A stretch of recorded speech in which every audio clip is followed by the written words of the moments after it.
Hey everybody, Eddie back here again with you. Thanks for joining me. Just came down to have some lunch by the river here. Before I get into today's video, I wanted to share what this is all about. This is ramen inside a Talenti jar that I'm soaking. And when I first started planning my 2025 PCT lash, I wanted to incorporate some tributes to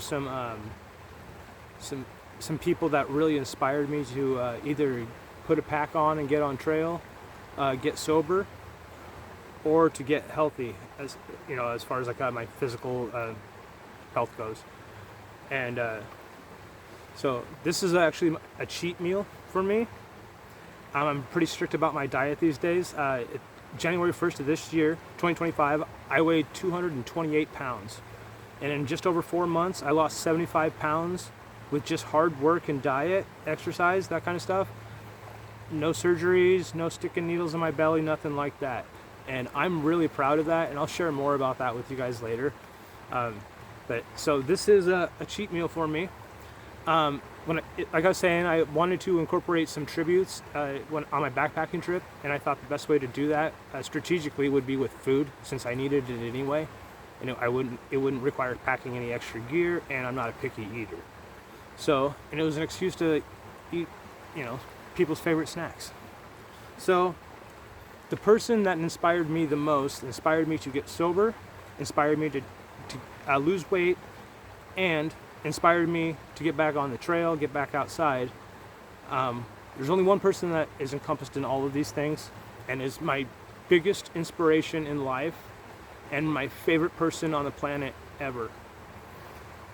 And in all honesty, I wanted to be more than just favorite people on the planet ever with this person, but you know, things change and life goes on, and we're still friends, so it's all good.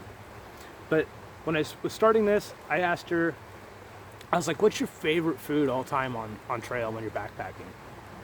And she's like, I eat lots of ramen and meat packets. I was like, okay. I was like, I need to get a little more specific. And I was like, no, like, what's your favorite treat? You know, your favorite treat.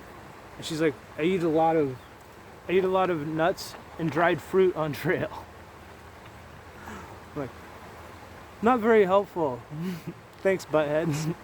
So on my cheat day, instead of enjoying peanut butter M&Ms, Sour Patch Kids, or Nerd Clusters, I'll be enjoying ramen and a meat packet after I'm done with the video.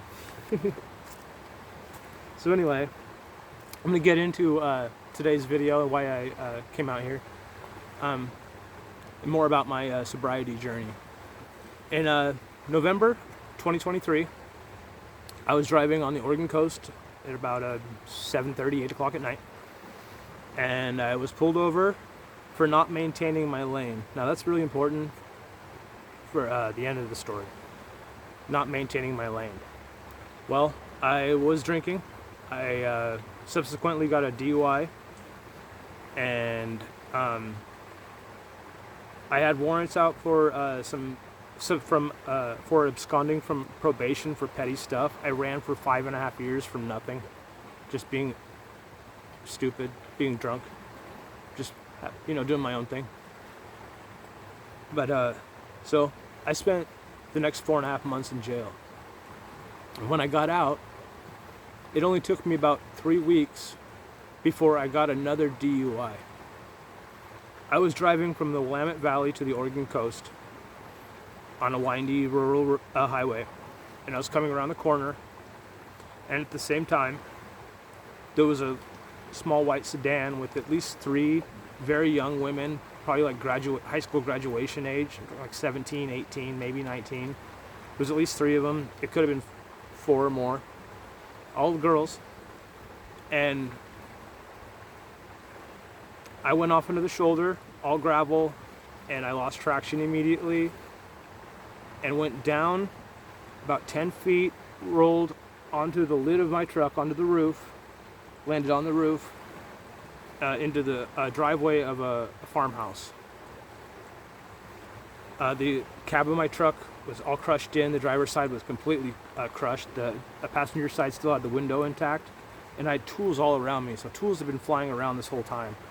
So I grabbed a pair of channel lock pliers and I broke the window, and I crawled out of my pickup.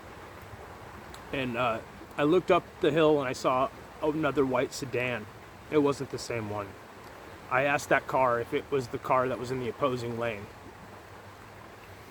They said no. They had just got there. They asked if I was okay first, immediately. But immediately I went into defense mode. And so I told them what happened. They called 911, of course. And I remember my first instinct was being so mad at the girls in that white sedan for causing this. Even though when they finally drew my blood, I was over twice the legal limit, which means when this happened, I was probably 3 times the legal limit. But I blame them for coming into my lane, for not maintaining their lane. I blame them for what had just happened. Fast forward, 2 DUIs later, and anybody that's had a DUI or multiple knows that you have to go through diversion. There's a lot of money you have to pay, community service, and in the state of Oregon at least, there are you're required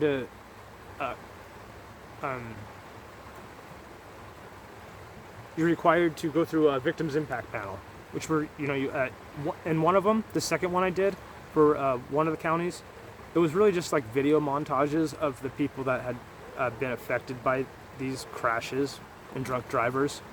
But the first one, it was a video, it was a Zoom, and it was live with people that had actually been impacted. And there was one woman in particular, I wish I could remember her name, because I remember the moment I decided I was really going to change this time.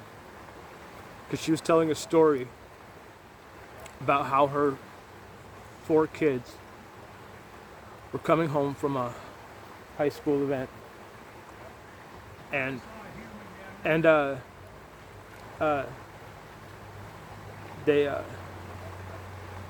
they came head on with the drunk driver.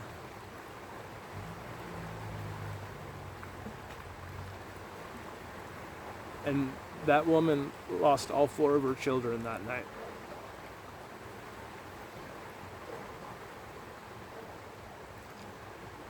And I remember just flashing back to that moment where I was so angry at those kids. And just thinking how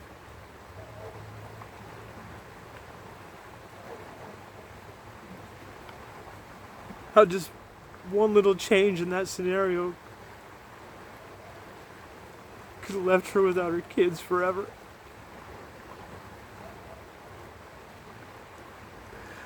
I could have possibly taken away the children of 1, 2, 3, 4 families, not to mention all their friends, everybody else affected.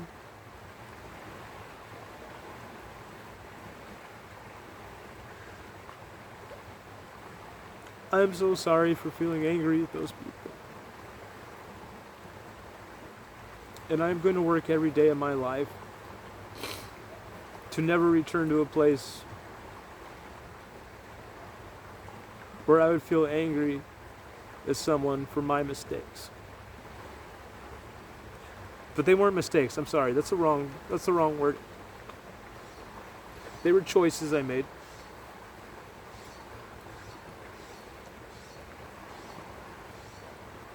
But I just wanted to share that with you. Everybody that ever gets a driver's license should be required to watch a video just like that. I wish I could remember that woman's name, because she changed my life forever. She sacrificed a lot so that people like me could change their lives. Thank you guys. I'm gonna get to my exciting lunch here. My next video I think is going to be a gear video. I'll be getting better at this, I promise. Thank you for bearing with me again. through all the stuttering and stammering and all that. Until next time, leave no trace. Take care of each other.